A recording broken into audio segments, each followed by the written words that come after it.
Good evening. You're watching the News at 6 with me, Shan Russell. The News at 6 is all about the day's biggest developing stories, and we'll be filling you in on them over the next half hour. But first, the headlines that we're tracking right now. At the Delhi Economics Conclave, Prime Minister Modi promises that reforms will continue, asserts that the economy has performed better on all parameters since his government came to power. Vice President calls India a light of the spirit of pluralism and tolerance that guides other countries. Former Prime Minister Dr. Manmohan Singh warns that checks on freedom of speech will affect economic growth. Recommending a uniform civil code, the Gujarat High Court seeks change in Muslim personal law, says polygamy provision is being misused for selfish reasons. Underworld Don Chhota Rajan brought to Delhi. Mumbai police claims decision to hand over cases to the CBI will demoralize the force. And in the first test at Mohali, India snatched the initiative, ending the day with a lead of 142 with 8 wickets remaining after dismissing South Africa for 184 runs in their first innings. The top story this evening, painting a promising picture for the future, Prime Minister Narendra Modi said that India is headed in the right direction. He was addressing the Delhi Economics Conclave. Not only did he praise his government's effort at economic reforms, the Prime Minister also called the government's efforts towards bringing back black money commendable. Adopting a positive approach on the economy, Prime Minister Narendra Modi has said the economy has performed better on all parameters since his government came to power. By almost every major economic indicator, India is doing better than when we took office 17 months ago. GDP growth is up and inflation is down. Foreign investment is up and current account deficit is down. Revenues are up and interest rates are down. The fiscal deficit is down and the rupee is stable. While inaugurating the Delhi Economics Conclave 2015, the Prime Minister also promised that reforms would continue and that these would be inclusive. He also praised his government's efforts in bringing back black money stashed abroad. Reform is not an end in itself. Reform for me is just a way station on the long journey to the destination. The destination is transformation of India. Therefore, reform to transform and reforming to transform is a marathon, not a sprint. Praising his government, Modi said it had embarked on a course of fiscal consolidation. He particularly praised the Jan Dhan Yojana, the Aadhaar card scheme and the Mudra initiative. Bureau Report, Rajya Sabha TV. Now, the Gujarat High Court has said that Muslims cannot be booked for an offence of polygamy under the Indian Penal Code as it is permissible in Islamic law. According to the court, the holy book was being misinterpreted to have more than one wife. The court also recommended an amendment of the Muslim personal law, saying that the provision of polygamy was being misused for selfish reasons. The order came on a plea moved by a man facing bigamy charges after marrying for the second time without taking his first wife's consent. The court, however, quashed the charges since the second nikah was valid as per Muslim personal law and the man could not be prosecuted for bigamy. Now, Underworld Don Chhota Rajan was finally brought to Delhi early this morning from Indonesia. He will now face trial in various criminal cases registered against him. But the government's decision to hand over all the cases to the CBI has assumed political overtones. After being on the run for the last 27 years, Chhota Rajan was finally brought back from Indonesia late last night. A joint team headed by CBI officials brought him to Delhi early on Friday morning in an Indian Air Force aircraft from Bali. Under tight security cover, Rajan was taken to the CBI headquarters where he will be kept for questioning. He will now be tried in over 70 cases of murder, extortion and drug smuggling. However, authorities are tight-lipped about the process. There is no clarity on whether Rajan will be taken to Mumbai at all. Is one agency handling the issue will always help the case, cracking anything is if need be. So it's good, and I don't think that we should be making, all kind of comments and disclosing about the procedures. Most of the cases for which Rajan will face trial are in Mumbai. Earlier, Maharashtra Chief Minister Devendra Fadnavis had claimed that Rajan will be kept under the supervision of the Mumbai police at the Arthur Road jail. He even ordered setting up a special cell for Rajan. But the government's decision to let CBI handle all his cases has reportedly left the state police unhappy. Opposition parties also slammed the decision. Transferring case to CBI, first Sina Bora case, now Rajan cases, it is very unfortunate. This is all shocking decision. This kind of a showing non-confidence on Mumbai police, it will be resulting a very havoc situation in Mumbai. सारे cases अगर CBI handle करेगी तो police का काम क्या है? मुझे लगता है मुंबई पुलिस की जो कैपेबिलिटी है, जो उसकी क्षमता है, उसके ऊपर बहुत बड़ा सवाल उठा रही है केंद्र सरकार. Mumbai police is very professional police force. There could be some element, very few element, who might be having that kind of the affiliation, either with Chota Rajan or either with the Daud gang. It does not mean that Chota Rajan will not be safe. CBI doesn't have the facilities or the manpower to take up so many cases. And why should it be taken up? After all, the states have very competent agencies. Earlier, Rajan had claimed threat to his life if he was handed over to Mumbai police because of his animosity with underworld don Dawood Ibrahim. There have been attempts on Rajan by Dawood's aides after the two dons split over the 1993 Mumbai blasts.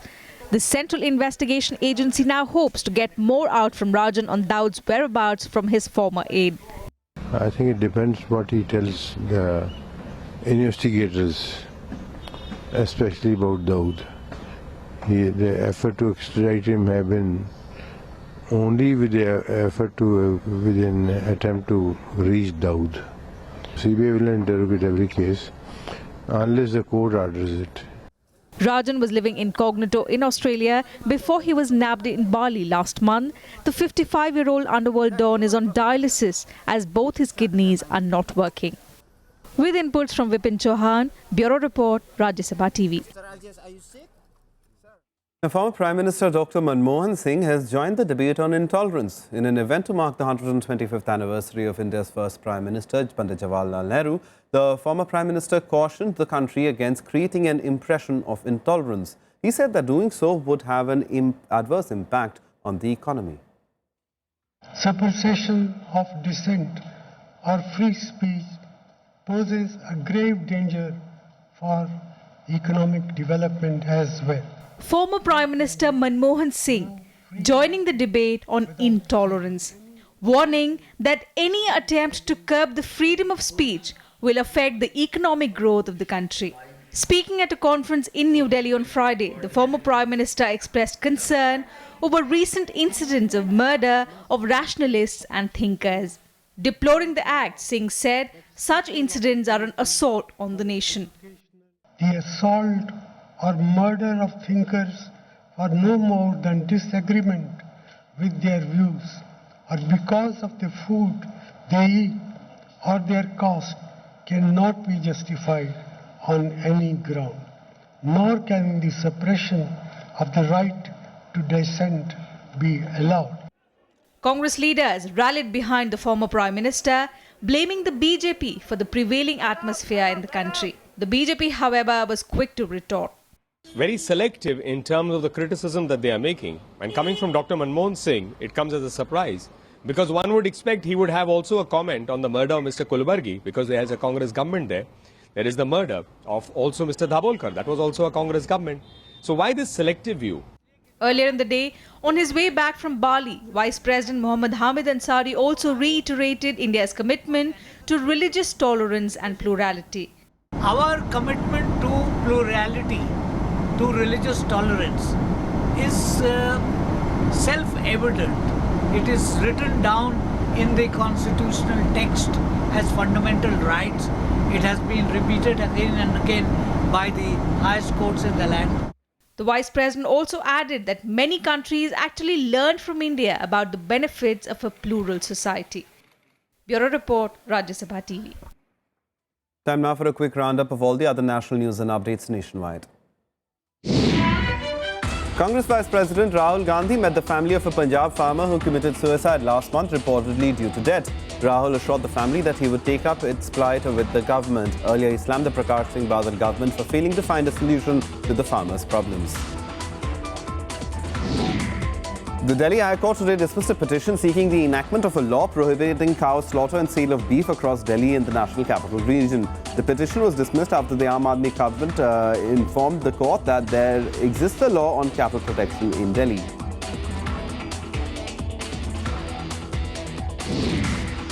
Patidar leader Hardik Patel didn't get any assistance from the Supreme Court today when it ruled that investigation into his sedition case should continue. The Gujarat police has been asked to complete the investigation in a month and a half. The next hearing will be on the 5th of January. The CBI today moved the Supreme Court seeking review of the court's verdict of the Upahar cinema fire case that claimed 60 victims 18 years ago. The top court held owners of the cinema complex guilty but said they needn't serve further jail time. The CBI said that justice was not served. Time for us to take a very quick break. On the other side, investigators claim that a bomb in the hold blew up the Russian plane over Egypt. More on that on the other side.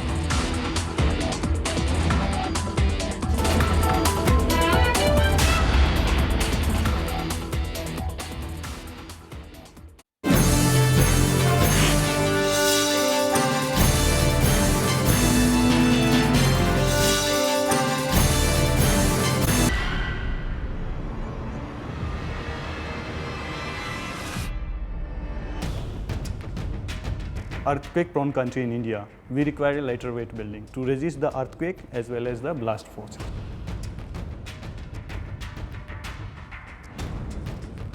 This foam has a very different characteristics of energy absorption, which gives you strength under the case of blast and impact. Watch Eureka with Dr. M.D. Goel, scientist at CSIR Neeri, on Rajya Sabha television.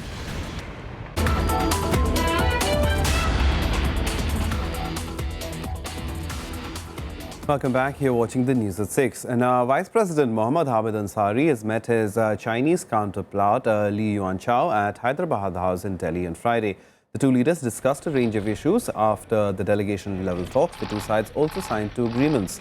While the pact on water resources was the renewal of an agreement dealing with sharing hydrological data on the Satluj River, there was a cultural agreement too. Under this, India will hold an art exhibition from the Gupta period known as India's Golden Period. Li is the first Chinese vice president to visit India in over 6 decades.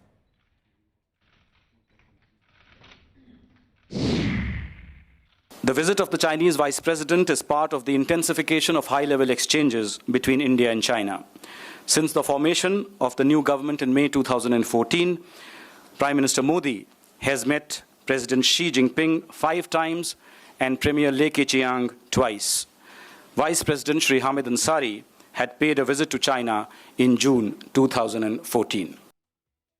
Meanwhile, China and Vietnam have pledged to build a mutual trust and friendship amid recent tensions over dispute in the South China Sea. They've agreed to maintain peace and refrain from any provocations and find a lasting solution to the territorial disputes. At the end of his state visit to Vietnam, Chinese President Xi Jinping striking a reconciliatory note. In his talks with Vietnamese Premier Nguyen Thanh Dung, Xi stressed that China-Vietnam relations hold strategic importance. Both sides also agreed to step up dialogue and maintain peace in the disputed South China Sea. Xi said they would avoid any provocative actions that could further complicate the situation. 国际和地区环境正在发生深刻复杂的变化，中越各自面临的机遇和挑战都在增多，双方应该增进友好互信，加强团结合作，促进共同发展。 In a speech to Vietnam's National Assembly, Xi said the two nations were good socialist neighbors which should be able to survive any disruption in relations. Xi called for a long-term and an acceptable solution to the territorial disputes. Vietnam is willing to make joint efforts in maritime cooperation and maintain frequent high-level exchanges. 将继续秉承亲诚惠容的理念，深化包括越南在内的周边国家的互利合作和互联互通，永远做社会主义国家的亲密同志，永远做发展中国家的可靠朋友和真诚伙伴。 China's move to assert control by reclaiming land on the disputed islands has fueled resentment with Vietnam and other neighbors. The recent sparring between Beijing and Washington over freedom of navigation has put Vietnam in a tricky spot. Bureau Report, Rajya Sabha TV. On to the elections in Myanmar, and as campaigning draws to a close, the country gears up for the historic elections on Sunday. More than 30 million people are eligible to vote in what would be their first ever chance to have a say in their nation's future. Aung San Suu Kyi, National League for Democracy, is expected to make major gains, but it is far from certain whether it will win an outright majority. After being under the junta's rule for the past 50 years, Myanmar will hope to take its first step towards electing a democratic government on Sunday. European Union election observers inspected polling stations and ballot boxes on Friday. Opposition leader Aung San Suu Kyi called on the Burmese people and the overseas observers to monitor the election and ensure it is carried out in a fair and free fashion. We observe the advance voting today. We will observe the voting on polling day itself, and we will be present also, of course, for the counting and for the results, because that is a part of the electoral process as well. Around 30 million of Myanmar's population is registered to cast their ballot. Suu Kyi is the favourite of many voters and her party is expected to do well in the polls, but she is banned by the constitution from becoming the president. However, she said that she will be above the president if her party wins. I have not said we're going to win. I have said if we are win and the NLD forms a government, I will be above the president. It's a very simple message. The general election is the first since a quasi-civilian government took power in 2011. It is widely regarded as a referendum on Myanmar's reform process. However, there's still a long way to go until the country becomes fully democratic, with the army granted 25% of the parliamentary seats under the constitution. Bureau Report, Rajya Sabha TV. Let's now take a look at some other international news now in Global Buzz. UK investigators believe a bomb in the hold caused the Russian airliner to crash in Egypt. They're suspecting the bomb was planted before the plane took off. The British government has suspended all flights connecting Egyptian resort of Sharm el-Sheikh 2 days ago. It said it was working with airlines and Egyptian authorities to put in place additional security and screening measures to allow Britons to get home. At least 15 were killed when a dam collapsed in Brazil. The dam was breached on Thursday and released a torrential flow of water and mud into the town of Bento Rodrigues. According to reports, around 45 people were missing, including 30 who were working on the dam at that point in time. Germany's ruling coalition parties have agreed to speed up the asylum process as the influx of migrants has hit a record high in Europe. The crisis has caused political turmoil across the EU, with member states disagreeing about how to deal with the situation. Germany expects to receive at least 800,000 asylum seekers this year. It's time for us to take a very quick break. Lots more on the other side. Do stay tuned.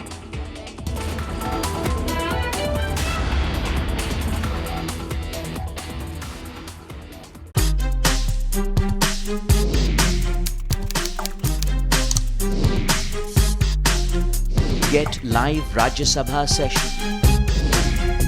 News, views, reports and analysis you can trust on social media. Subscribe, follow, like Rajya Sabha Television.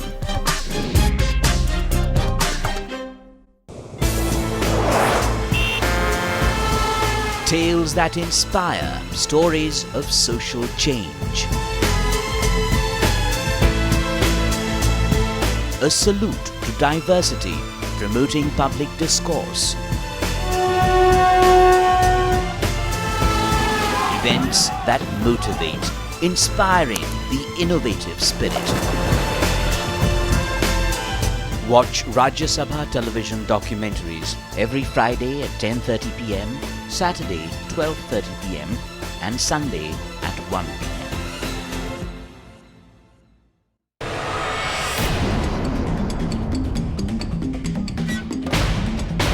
A keenly watched election.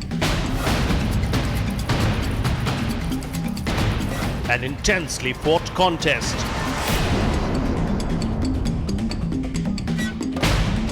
Bihar has cast its vote. Now it's time for the verdict. Minute by minute results. Incisive analysis. On the spot reports. Those who represent them can turn to lure the voters. 55% of voting turnout. Rajya Sabha TV brings it to you live. It's also very famous and prestigious. One stop for the day. Good evening, you're watching Verdict 2015. Watch non-stop coverage of the election tally on counting day, Sunday, November 8th, only on Rajya Sabha television.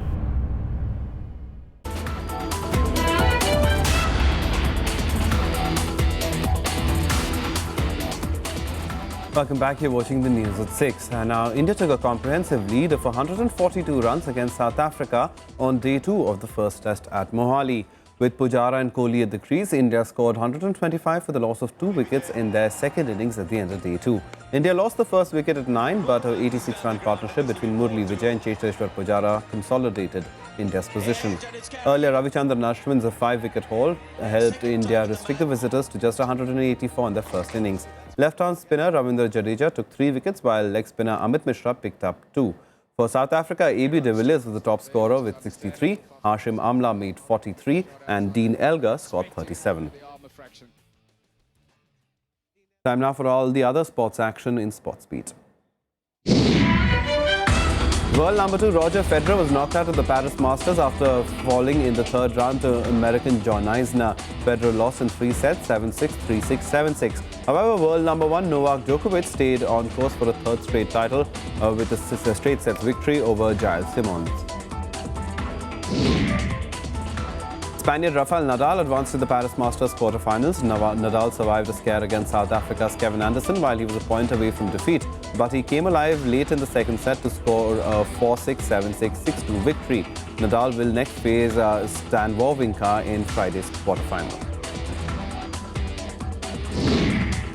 Liverpool came close to qualify for the last 32 of the Europa League with a 1-0 victory over Rubin Kazan. Jordan Ibe struck his first goal for the club in the 52nd minute. Liverpool now trail Group B leader Sion by 2 points. Well, that's all from us. Goodbye.